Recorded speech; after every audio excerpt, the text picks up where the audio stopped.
Hello creators, welcome to Mahishmati studios.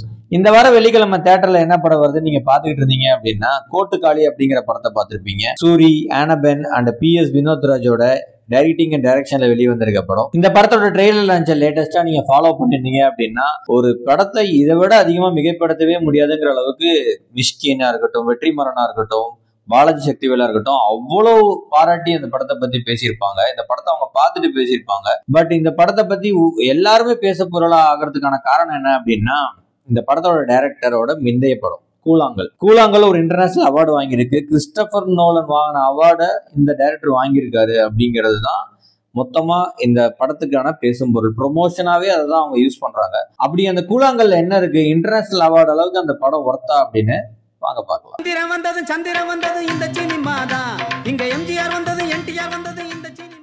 கூழாங்கல் இந்த படத்தோட கதை என்ன அப்படின்னா, தீய பழக்கங்கள் உள்ள கணவர், மனைவி பிரிஞ்சு போயிட்டாங்க. பையனை கூட்டிட்டு மனைவி ஊருக்கு போய் மனைவியை கூட்டிட்டு வர்றதுக்காக ஒரு முயற்சி பண்றாரு. இதுதான் கதை. பட் 1.25 மணி நேரத்துக்கு இந்த படம் சொல்லியிருக்காங்க. 1.25 மணி நேரம் உங்களால பார்க்க முடியுமான்னு கேட்டீங்கன்னா நீங்க ஒரு டெஸ்ட் வச்சுக்கோங்க. 15 நிமிஷம் உங்களால படம் பார்க்க முடிஞ்சதுன்னா முதல் 15 நிமிஷம் பாருங்க. அதுல ஒரு வாட்டி கூட நீங்க ஸ்கிப் பண்ணியோ அடுத்த 10 செகண்ட் பிளஸ் 10 செகண்ட்ஸ் கொடுக்காம நீங்க படம் பார்த்துட்டீங்க அப்படின்னா 1.25 மணி நேரம் நீங்க படம் பார்க்கலாம். சப்போஸ் இந்த 15 நிமிஷத்துல ஒரு வாட்டி நீங்க இந்த ஏரோ மார்க் பட்டன் வந்து 10 செகண்ட் தள்ளி போவோம் என்ன பண்றாங்க அப்படின்னு பார்க்கலான்னு ட்ரை பண்ணிட்டீங்கன்னா அந்த படத்தை நீங்க பார்க்க வேண்டிய அவசியமே இருக்காது. ஆனா நீங்க ஒரு முக்கியமான தமிழ் சினிமால மைல்ஸ்டோன் படத்தை மிஸ் பண்ண மாதிரி. காரணம் என்ன அப்படின்னா, அவார்டு அளவுக்கு என்ன இருக்கு அப்படின்னா, எனக்கு பர்சனலா 2 இடம் கனெக்ட் ஆயிடுச்சு. அதுவே எனக்கு போதுமானதா தெரிஞ்சது. இந்த படத்துல 2 சீன் தான். நம்ம மொத்த படமும் நீங்க பார்த்து என்ஜாய் பண்ணுங்க. அந்த ஸ்வீட்னஸ் எல்லாம் நான் கெடுக்க விரும்பல. ஒரு சீன் என்ன அப்படின்னா, ஒரு பஸ்ல ஒரு தகராறு நடக்கும்போது அந்த ஷாட்டை எப்படி எடுத்தாங்கன்னு கூட எனக்கு ரொம்ப ஆச்சரியமா இருந்துச்சு. தகராறுக்கு வெளியே இருந்து அந்த ஷாட்டை கொண்டு போறாங்க, கேமரா ஆங்கிள். அந்த ஷாட்டு ஒரு அம்மா தன்னோட குழந்தைய மடியில வச்சிருக்காங்க. அந்த குழந்தை தூங்கிட்டு இருக்கு. இந்த பக்கத்து தகராறு நடக்குது. ஷாட் போய்கிட்டே இருக்கு.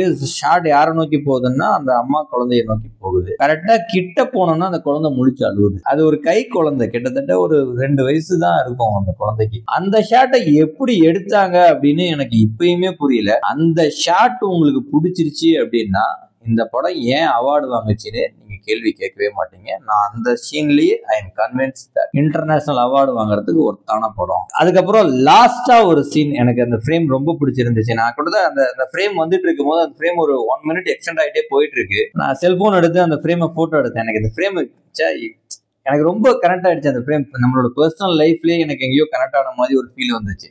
ஸோ அந்த ஃப்ரேமை நான் ஃபோட்டோ எடுத்தேன். கடைசியாக பார்த்தா அதுதான் இந்த படத்தோட லாஸ்ட் ஃப்ரேம்.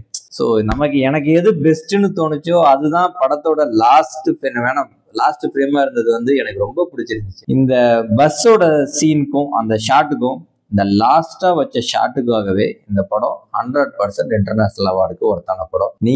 நான் முன்ன சொன்ன மாதிரி தான் 15 நிமிஷம் நீங்க ஸ்கிப் பண்ணாம பார்த்துட்டீங்க. ஒரு வாட்டி கூட அந்த ஏரோ மார்க்கை தட்டி 10+ செகண்ட்ஸ் கொடுக்காம விட்டுட்டீங்க அப்படின்னா இந்த படத்தை மஸ்ட் வாட்சபிள். எனக்கு இப்போ கோட்டுக்காளி படத்தை கண்டிப்பா பார்த்தே ஆகணும், இல்லைன்னா தலை வெடிச்ச ரேஞ்சுக்கு வந்துருச்சு. ஸோ கோட்டுக்காளி படத்தை பார்த்துட்டு நான் உங்களை மீன்பிடி சந்திக்கிறேன்.